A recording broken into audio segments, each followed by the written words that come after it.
Cum se formează eclipsa de soare și de lună?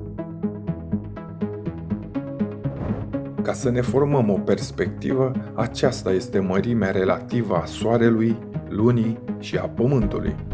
Soarele este de 400 de ori mai mare decât Luna.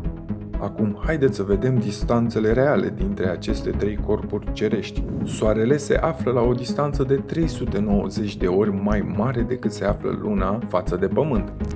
Întrucât aceste rapoarte sunt aproximativ aceleași, mărimile aparente de pe Pământ ale Soarelui și Lunii sunt aproximativ identice. Așadar, acum știți că animațiile nu sunt făcute întotdeauna la scală reală. Orbita Lunii, de fapt, nu este un cerc perfect, ci are forma unei elipse. Atunci când Luna este mai aproape de Pământ, îl numim perigeu, iar atunci când Luna se află în punctul cel mai îndepărtat de Pământ, îl numim apogeu. Diferența dintre apogeu și perigeu nu este foarte mare, dar este destul încât diametrul aparent al Lunii să crească sau să se micșoreze din punctul nostru de vedere. Ok, acum haideți să aprofundăm unele evenimente mai rare în legătură cu Luna. Dar asta nu înainte de a vă abona la acest canal și să apăsați clopoțelul pentru a primi notificări. De fiecare dată când are loc evenimentul de lună nouă, există o șansă ca Luna să blocheze lumina Soarelui și să creeze o umbră pe o porțiune din Pământ, generând astfel o eclipsă de Soare. Desigur, la fel se aplică și viceversa. De câte ori avem o lună plină, există o șansă ca Pământul să blocheze lumina Soarelui să ajungă la lună, iar acest eveniment poartă denumirea de eclipsă de lună. De ce nu avem o eclipsă de Soare și o eclipsă de lună în fiecare lună?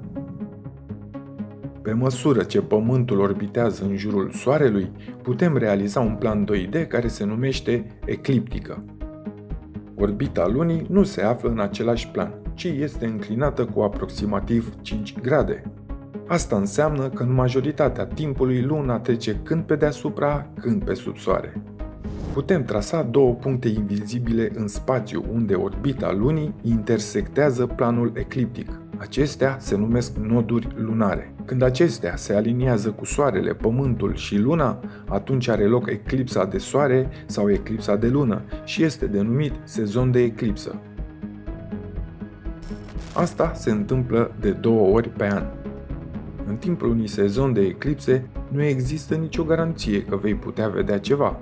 În cazul unei eclipse de Soare, Luna poate trece ușor pe deasupra sau pe dedesubt și ne oferă o eclipsă parțială de Soare.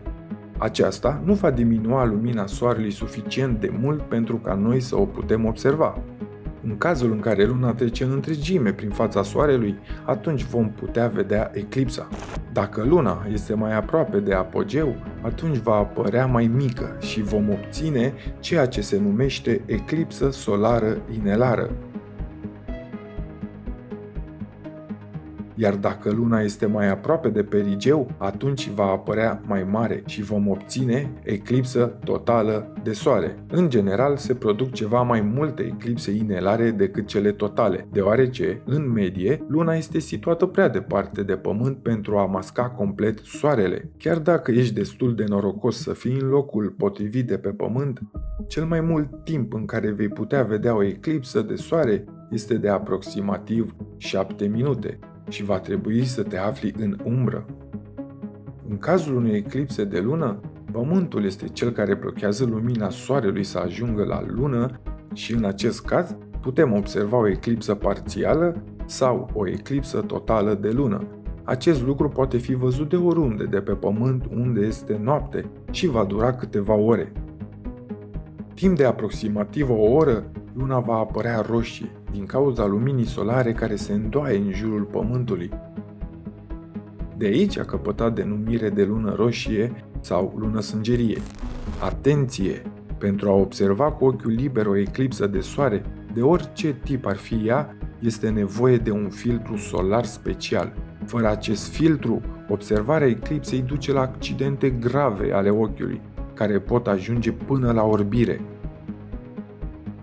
Eclipsele totale de Soare sunt evenimente rare.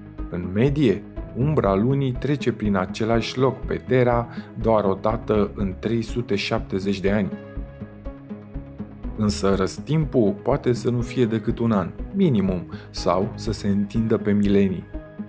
Astfel, după ce s-a așteptat atât de mult, eclipsa totală nu durează decât câteva minute, întrucât umbra lunii se deplasează rapid spre est, cu cel puțin 1700 km pe oră. Totalitatea nu poate fi mai îndelungată de 7 minute și 40 de secunde și este adesea mai scurtă. În cursul fiecărui mileniu se produc în general mai puțin de 10 eclipse totale care exced 7 minute. Eclipsele de lună au loc de cel puțin 2 ori pe an, atunci când razele solare sunt împiedicate de către Pământ să ajungă la lună. În timpul unei eclipse de lună, luna este mereu în faza de lună plină. Dacă ne-am găsit pe Soare, în timpul producerii eclipsei, luna s-ar ascunde în spatele Pământului. Orbita lunii fiind înclinată cu 5 grade față de planul orbitei Pământului, ecliptica, cele mai multe luni pline nu aduc eclipse de lună, luna fiind ori prea la nord, ori prea la sud față de conul de umbră al Pământului. Așadar, data viitoare când cineva vorbește despre eclipsele de lună sau de soare, le poți explica sau le poți trimite linkul acestui video. Dacă v-a plăcut povestirea noastră, apăsați like, share și subscribe și bineînțeles clopoțelul pentru a primi notificări. Acestea fiind spuse, până data viitoare, rămas bun, dragilor!